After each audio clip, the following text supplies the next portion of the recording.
Hi everyone, আমি তোমাদের সাথে একটা ছোট্ট মিনি ভিডিও শেয়ার করতে চলে এসেছি।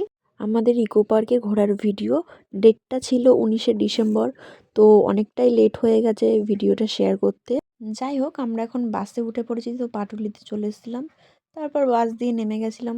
অনেক 1-1.5 ঘন্টা লেগেছিল, অনেকক্ষণ বসেছিলাম। তারপরে আমরা আরেকটা বাস চেঞ্জ করেছিলাম, কিন্তু ভিডিও করা হয়নি। ফাইনালি আমরা ইকো পার্কে পৌঁছে গেছি। গিয়ে দেখো, এখানে একজন স্ট্যাচু হয়ে দাঁড়িয়ে পড়েছিল, কেন জানি না।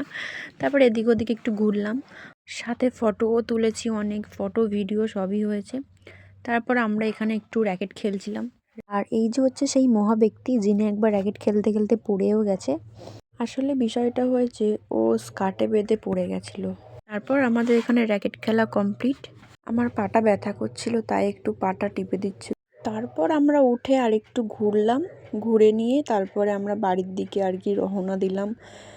বাসে যাওয়ার সময় এত ভিড় হয়েছিল, অনেক কষ্টে একটা সিট পেয়েছিলাম।